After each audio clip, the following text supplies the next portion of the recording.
नेता प्रतिपक्ष राहुल गांधी की अध्यक्षता में शुरू हुई दिशा की बैठक शुरू होने से पहले ही पूर्व कैबिनेट मंत्री विधायक मनोज कुमार पांडे ने दिशा की बैठक का बहिष्कार कर बाहर निकल गए। विधायक मनोज पांडे ने कहा, राहुल गांधी की अध्यक्षता की बैठक में पहले प्रधानमंत्री की मां का जो बिहार में गाली दी गई, उस पर निंदा प्रस्ताव कराया जाए पारित। मनोज पांडे का कहना है, बैठक में प्रस्ताव नहीं पारित होने दिया जाएगा, जिससे नाराज मनोज पांडे दिशा की बैठक शुरू होने के चंद मिनट में बाहर आकर अपनी बात मीडिया से कहा। राहुल गांधी ने एक बार भी सांसद होने के नाते रायबरेली की समस्याओं को कभी नहीं सुना।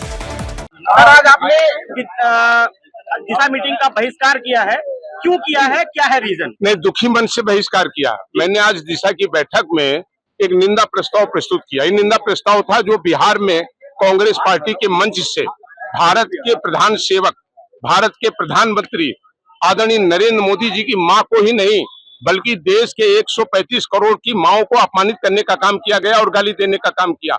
मां शब्द का हमारे जीवन में बहुत बड़ा महत्व है। ये एक ऐसा रिश्ता है, अटूट रिश्ता है। हम भारत माता को भी भारत माँ कहते हैं और भारत माँ के लिए हमारे शहीद, हमारे जवान शहीद होने का काम करते हैं। और मैंने ये मांग रखी कि यदि माँ को गाली दी गई है, जो कि अपने आप में अकाट्य सबूत है, और ये पत्र मैंने निंदा प्रस्ताव राहुल गांधी जी को दिया, यहाँ की जिला अधिकारी जो सचिव उनको दिया, और मैंने कहा कि इस पर तत्काल आप माफी मांगिए। उन्होंने अधिकांश सदस्य हमारी इस बात से सहमत थे, बावजूद इसके राहुल गांधी जी अड़े रहे। मैं माफी नहीं मांगूंगा। अंततः मैंने इस बैठक का बहिष्कार किया और मेरा आपके माध्यम से आदरणीय राहुल गांधी से 5 सवाल भी है। आप रायबरेली से 2024 में लोकसभा में चुन करके गए, रायबरेली की जनता ने आपको जिताने का 25 लाख जनता ने काम किया।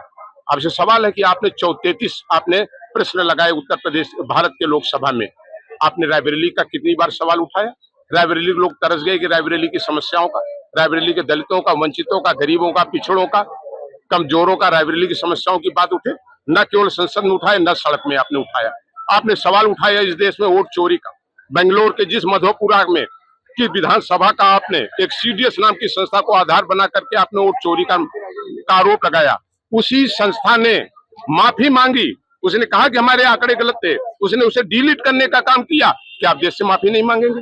अब सर्वोच्च न्यायालय पर, अब भारत निर्वाचन आयोग पर, अब भारत की सेना की कार्रवाई पर आप लगातार उंगली उठाते हैं, आप लोकसभा की पीठ पर सवाल उठाते हैं। तो आज सवाल ये है कि आप इतने संविधान के अगर इतने बड़े आप भक्त हैं, तो संविधान के उन संगठनों का जिन पर पूरा देश विश्वास करता है, आप देश को क्यों गुमराह करने का काम कर रहे हैं? और लगातार संविधान के उन संस्थाओं को जो एक कॉन्स्टिट्यूशनल संस्थाएं हैं, उनको अपमानित करने का काम क्यों कर रहे हैं? मेरा उनसे सवाल है। आप वीर सावरकर को कहते हैं माफी वीर, और आप स्वयं न्यायालय में 2-2 बार आपने लिखित रूप से माफीनामा दायर किया है। तो आप ये कहने का आपको कोई अधिकार नहीं है। बहुत बहुत धन्यवाद।